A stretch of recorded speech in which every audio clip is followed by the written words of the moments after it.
अरिहंतों को नमन हमारे, अशुभ कर्म अरिहंत करे। आज हम हर दिन प्रातः काल की बेला में अरिहंतों को नमन करते हैं। 24 तीर्थंकर जिनेंद्र भगवान क्यों करते हैं अरिहंत? जिन्होंने कर्म रूपी शत्रुओं का हंत कर दिया है, हनन कर दिया है, वही अरिहंत है। जो 4 घातिया कर्मों को नष्ट कर चुके हैं। अनंत ज्ञान, अनंत दर्शन, अनंत सुख, अनंत वीर में आत्मस्थ है।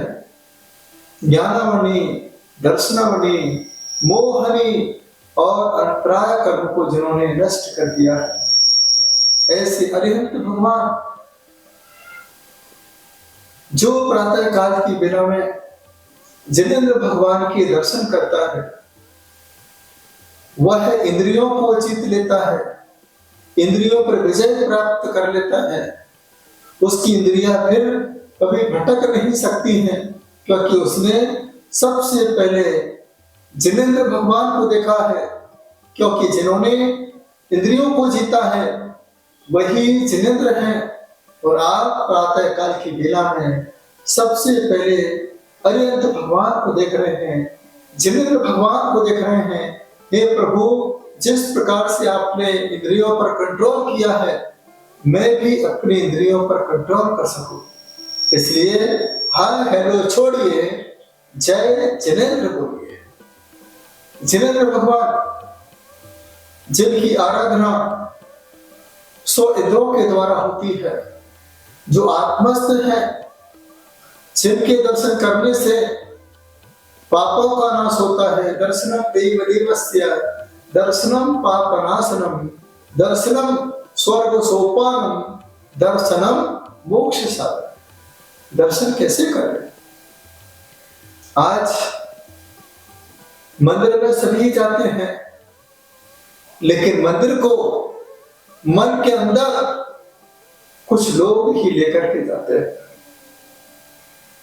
वही मन के अंदर मंदिर को लेकर के जाते हैं जिनके अंदर मंदिर जाने की विधि पता हो, मंदिर से जुड़ने की विधि पता हो, मंदिर के साथ जुड़ करके पूजन भक्ति करने की विधि जिसे पता हो, वही मंदिर को अपने अंदर ला सकता है। जो सिर्फ चावल देता है, उदक चंदन बोल करके घुमा देता है, शुचि निर्मल नीरम बोल करके चढ़ा देता है, नीलगंध अक्षतान बोल करके चढ़ा दिया करता है। सिर्फ उसने चावल को चढ़ाने का काम किया है, अपने भावों को समर्पित करने का अभी कोई काम नहीं किया है। अरे हमने इतने चावल चढ़ाए, इतने चावल चढ़ाए कि चावलों का सुमेरु पर्वत बन गया। हमने इतना अभिषेक किया, इतना अभिषेक किया कि सागर का जल खाली हो गया। लेकिन हमें इससे मिला क्या? कुछ नहीं मिला। क्यों नहीं मिला? क्योंकि आपने अभी तक मंदिर में पुजारी बन के पूजा की है। जिस प्रकार से पुजारी भगवान का अभिषेक करता है, पूजा करता है, विधान कराता है, लेकिन वह पुजारी का पुजारी रह जाता है। एक भिखारी होता है जो सिर्फ मंदिर में जाकर के मांगने का काम करता है। हे भगवान, मैं परीक्षा में पास हो जाऊं, हे भगवान मेरी शादी हो जाए, हे भगवान मेरी दुकान चल जाए, हे भगवान मेरे बच्चों के बच्चे हो जाएं, हे भगवान मेरे बच्चों के बच्चों का परिवार बस जाए।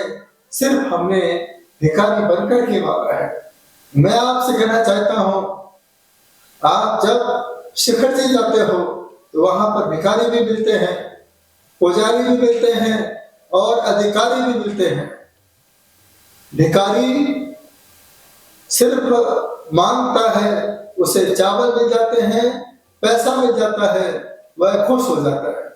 उसे फिर मंदिर जाने की जरूरत नहीं पड़ती है। बढ़िया भजन गाता है, सावलिया पारसनाथ शिखर पे भले विराजो जी। ऐसे सुंदर सुंदर भजन गा करके वह भीख मांगता है और अपने जीविका को चलाता है। भिखारी जीवन भर भिखारी ही रहता है, दहलीज के पास बैठा होता है। एक पुजारी है जो भगवान के सामने तो खड़ा है, यदि कोई सेठ आ जाए, धनपति आ जाए, उसका मन पूजा में नहीं लगता है। लगता है कि ये बड़ा सेठ आया है, धनपति आया है, उसके नाम से जमीन ने शांति धारा कर दी, उसके नाम से मुझे अर्घ्य चढ़ा दिए, यह कुछ ना कुछ जरूर देके जाएगा। ऐसा भाव लेकर के जब पुजारी पूजा करता है तो उसे सिर्फ 1500 रुपए मिलते हैं। जहां साक्षात 3 लोग का रत्न बैठा हुआ है, वहां सिर्फ हमने क्या मांगा, उस सेठ से 500 रुपए 1000 रुपए मांगे, आपका पुण्य क्षीण हो जाया करता है। आपको कुछ भी नहीं मिलता है, जीवन पर पुजारी की पुजारी रहते हो। जो आपको मिलता 10-15 हजार रुपए, इसी में ही आपका जीवन चला करता है। एक होता अधिकारी जो भगवान के मंदिर में तो जाता है, भगवान को निहारता है, प्रार्थना करता है और यही भावना रखता है, जो पदवी आपने पाई है मैं भी उस पर ललचाया हूँ। सुर नर किन्नर गणधर फणधर योगी जन ध्यान लगाते हैं। भगवान तुम्हारी महिमा का यश गान मुनीश्वर गाते हैं। जो पदवी आपने, हे भगवान, मैं आपके पास सोना लेने नहीं आया हूं। मैं जानता हूं कि आप पारस हैं और पारस जिस लोहे को छूता है वह लोहा सोना हो जाया करता है। लेकिन मैं यहाँ सोना लेने नहीं आया हूँ, चांदी लेने नहीं आया हूँ, हीरे मोती लेने नहीं आया हूँ। जो पदवी आपने पाई है, ये पारस जिस लोहे को छूता है वो सोना हो जाया करता है।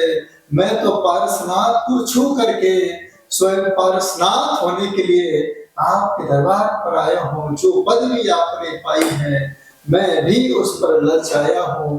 वंदे तत्गुण लब्धे, हे भगवान, मुझे भी आपके जैसे गुणों की प्राप्ति हो। जब कोई बच्चा सीए की तैयारी करता है, यही भाव रखता है कि मैं भी सीए बन जाऊं। कलेक्टर की तैयारी करता है तो मैं भी कलेक्टर बन जाऊं। डॉक्टर की तैयारी करता है, वह सोचता मैं भी डॉक्टर बन जाऊं। वकालत करता है तो सोचता मैं भी अच्छा वकील बन जाऊं। उसी प्रकार से जब वो संत के संपर्क में रहता है तो आपके भाव भी संत बनने के होना चाहिए। रोज भगवंत की पूजन करते हो तो आपके भाव भी एक दिन भगवंत होने की होना चाहिए, तब जाकर के पूजा का फल प्राप्त हो सकता है। जो पदवी आपने पाई है मैं भी उस पर ललचाया हूँ, ऐसे भाव जब तक नहीं बनाओगे तब तक हंत कर्मों का हंत नहीं हो सकता है। यह कर्म ही संसार में कर्म कराने के लिए मजबूर कर देते हैं। इसी कर्मों के चक्रव्यूह में फंस करके अनादि काल से हम कर्म ही कर्म करते आए हैं, लेकिन फिर भी यह कर्म पूरा नहीं हुआ है। हमने कितनी जिम्मेदारी को निभाया, पूरा करने का प्रयास किया, जिम्मेदारी पूरी नहीं होती है, लेकिन समय पूरा हो जाता है, वो संसार से विदा हो जाते हैं। आप मुझे हर दिन सुनते हैं, मैं आपको हर दिन सुनाता हूँ, लेकिन आज मैं कुछ आपके मन के अंदर अध्यात्म की भावना पैदा हो जाए, आपके अंदर धार्मिक आस्था का बीजारोपण हो जाए। अब आपका समाधान अरिहंत भगवान के दर्शन से हो जाए। अरिहंत भगवान आपको क्या नहीं दे सकते।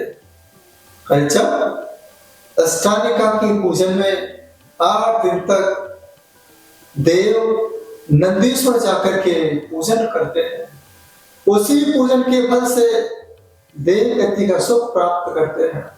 सोचिए, पूजन करते करते भाव अच्छे रहे तो आज तुम्हारे पास कुछ नहीं है, कल आपके पास देवों जैसा सुख प्राप्त होगा। और आज छोटी छोटी चीजें मांगोगे तो आप सिर्फ संसार में ही देव बनोगे। जब देव बनोगे तो सरकार कहेगी भैया आप तो देव जैसे हो, लाओ कुछ देव। फिर आप कहोगे महाराज जी बड़े परेशान, इनकम टैक्स ऑफिसर परेशान कर रहा है, ईडी के छापे पड़ रहे हैं, कोई ना कोई मांगने आ जाता है और बन जाओ देव। तो देव बनोगे तो देव देव देना ही आपको पड़ेगा। तो ये पंचम काल है। इस पंचम काल में जितना ज्यादा पैसा इकट्ठा करोगे उतने उतने कष्टों को सामने इकट्ठा करते चले जाओगे, उतनी ही परेशानी आपके सामने इकट्ठी होती चली जाएगी। तो जो भगवान की पूजन में सामग्री समर्पित कर देता है, विनय भाव के साथ जाता है, वह साक्षात स्वर्ग की सामग्री को पाता है। वहां पर फिर कोई मांगने वाला नहीं है, वहां तो सिर्फ भगवान की पूजन होती है।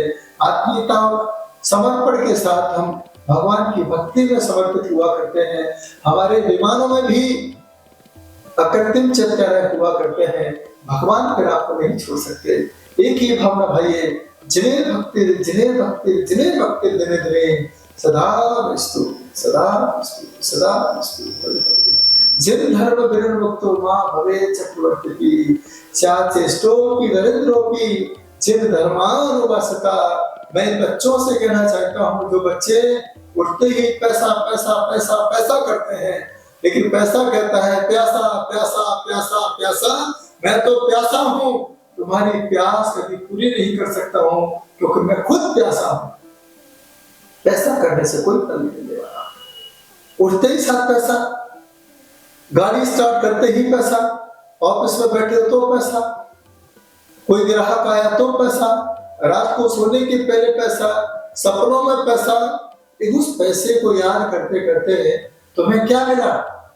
कुछ भी नहीं मिला। याद रखना, जिस चीज को हम याद कर रहे हैं वो चीज क्या आपको याद कर रही है?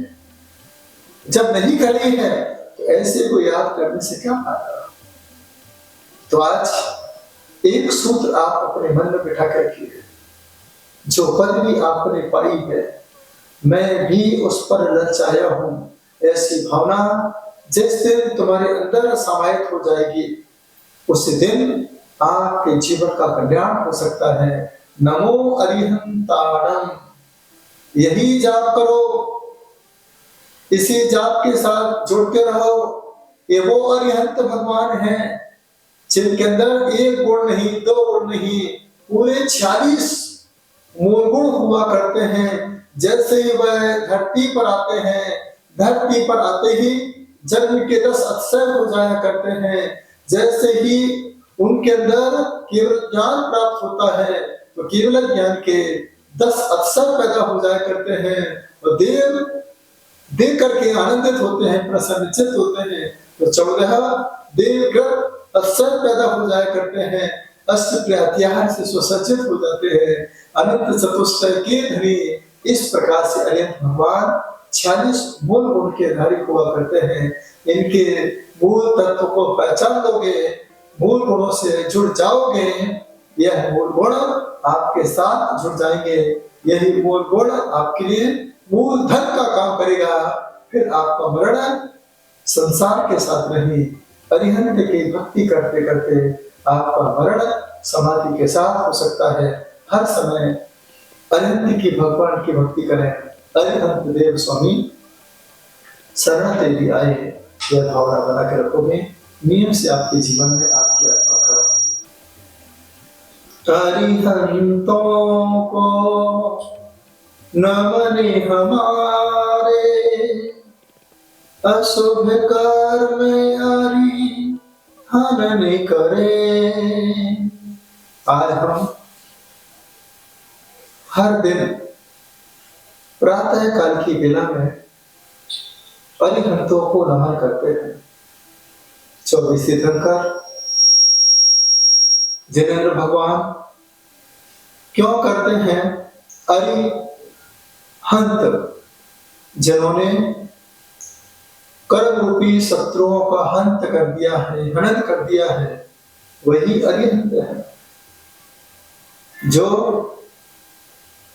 चार घातिया कर्मों को नष्ट कर चुके हैं, अनंत ज्ञान, अनंत दर्शन, अनंत सुख, अनंत वीर में आत्मस्थ है, ज्ञानावनी, दर्शनावनी, मोहनी और अंतराय कर्म को जिन्होंने नष्ट कर दिया है, ऐसे अरिहंत भगवान